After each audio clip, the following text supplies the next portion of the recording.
with that in mind, in a couple minutes, I'd be super curious, like, where do you see things going this year? I think one of the big things that people are super interested in is like, well, 2021 was an anomaly, just like 2020 was, just like 2019. Like every year they're like, oh, well, this is like things are still going pretty well. What do you think of, like, if you had to call your shot, maybe plant a flag or two in a couple minutes here, just like what 2022 looks like for you? I'm super curious because I'll tell you, I'm super bullish. And I had a great conversation with Alex P yesterday about like some of the future of some other platforms and stuff. But what do you think it's going to look like? Yeah. So I think the Facebook platform might become even better in 2022 because a lot of people are chasing shiny object syndrome right now. TikTok is pretty shiny. Connected TV is also getting really shiny right now.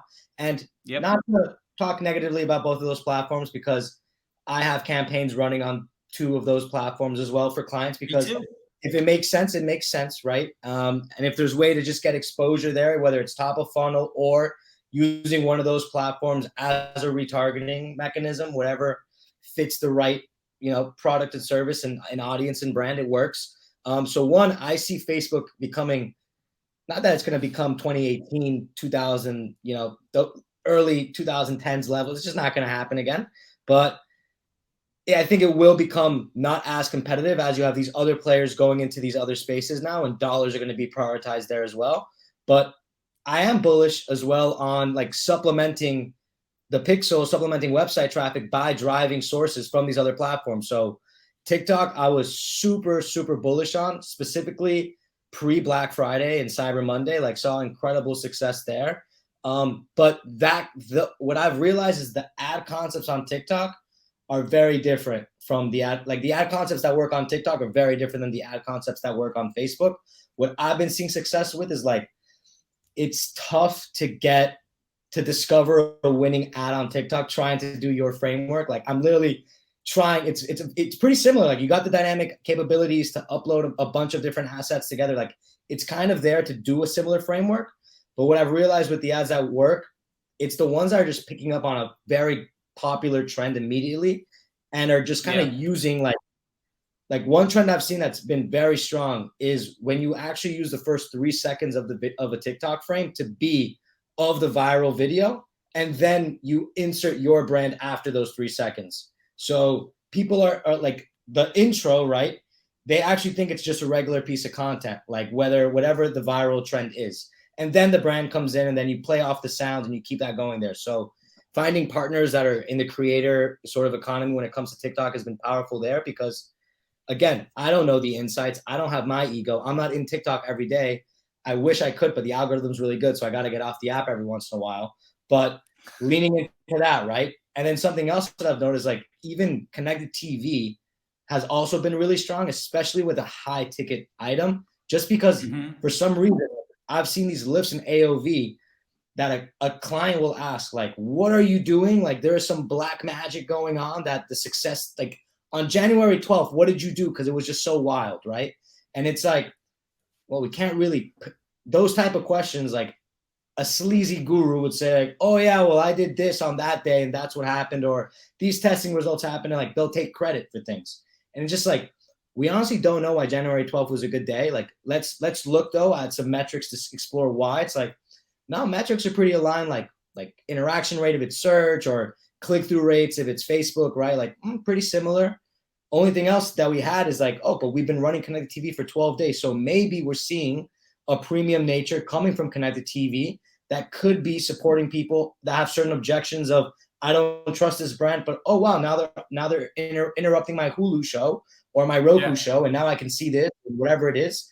But we don't know for certain, right? And that's where the ecosystem ROI'd.com is again, where now in January, we don't spend anything on connected TV the first 2 weeks to see if we take this channel away, how is it impacting it? Saw a slow dip. So not enough to say not to do it, but now we're like, all right, in the last 10 days of January, we're going to spend all the connected TV budget, see if we get that lift.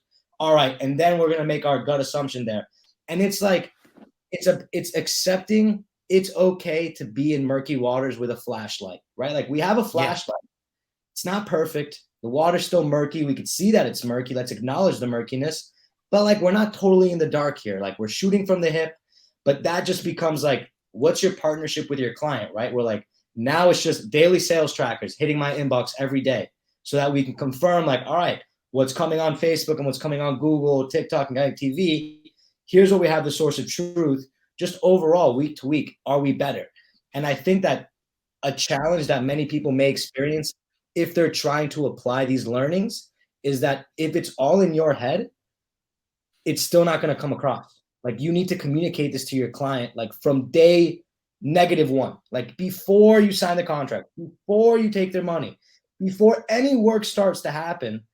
It's a blended measurement with overall, right? Like include all the other players. Where it's like, how much are you spending on Amazon? I'm not doing your Amazon, but we need to throw this number in here to get you a source of truth. Yeah. And like the expectation of like, we might be in dynamic creative testing for like 2 months, and that's okay. That's okay. Yeah. As long as we're getting So versions, it's okay. Like, we may not exit proving ground for 6 months. That's okay. Like, as long as it's better than last month, that's the importance, right? We may not know why this day was better than the other day, but that doesn't matter, because what we're looking at is like, was this week better than last week? Was this month better than last month? So it's just, it sounds so terrible to say, is to condition your clients, right? That sounds terrible, I think. Oh, no, but absolutely. Like, no, but it's absolutely the truth. Yeah, like in the psychological sense, like conditioning them to get familiar, because they've been hearing the BS that everyone else has been hearing too, that when they come across your content, they're like, oh, they have that aha moment. It's like, yeah, everyone has this BS in their head of like all this garbage and nonsense that's been going around. So it's like, just tell your clients from day one, or your prospects from day one, like, this is why we do it this way. We're going to do it on a blended approach. We want all parties involved. And then once you have that conversation, when they come back and they're like, you're the unicorn that absolutely crushed it for us, which I had a client that at the end of their like December year, they had like a all hands board meeting to talk about 2022 before Christmas. And I didn't make that one because I was on vacation, but they literally, I got quoted by the CMO. It was like, oh, Alex, like our unicorn guys, like, because we lifted sales from 60K the month prior to 90,000. And then the following month, their goal was 100. We hit 108. Now the goal in 2 months is 130. And I'm like, that's an ambitious goal. Let's bring down the expectations, right? Like, because they think that there's this unicorn activity going on. And what I told them is, guys, I'm not a unicorn. Like, all the copy that was developed, like, it was your foundational copy, which we just put through a conversion copywriter just to tweak a little bit. But you guys knew the direction you guys were going into. And the assets, I'm just repurposing them and putting them under different content themes. What I've done is just applied a structure in place that we understand how the Facebook ecosystem works, right? And I'm never going to promise a prospect that we're going to get you a winning ad in a week, a month, 2 months. Like, I can't tell you what the winning ad is going to be. I can't tell you. I don't have a crystal ball. But what I do have is a framework to discover what the lottery winning number is, the lottery winning post ID is, right? Like, I have a framework to get there. So as long as you're on board with the framework to get there, then we're going to be in a great place. And literally solid. And what's shocking is that when a client gives you a compliment and you give it back to their team, just more compliments follow, right? Where it's like, if you're denying the compliments, more are just going to sort of magnetize towards you. It's like, no, guys, like, I gave kudos to their entire like marketing associate, analyst, coordinator. I'm like, look, it's Katie and Joe and Jimbo. Like, you guys are the guys that made this happen. Like, you guys have been working on this for 6 months. I just came in for the last 30 days and just reorganized the ad account structure and gave us a testing methodology and framework and a roadmap that we're following. But this is you guys. Like, this is a teamwork that made this happen.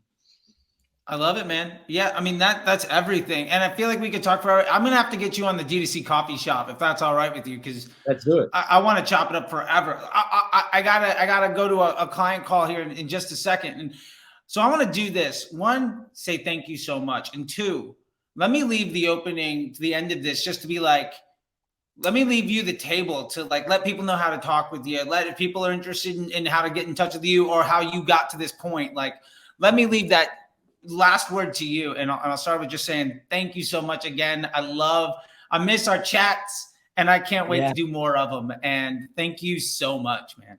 Yeah, me too. I'd say ways to get in touch with me. Like, I'm most active on LinkedIn, and things that apply to success is like, whether you take Charlie's course or you're in another course or whatever you're doing, you're weighing it out. It's like you can learn in the moment, but then you have to keep learning.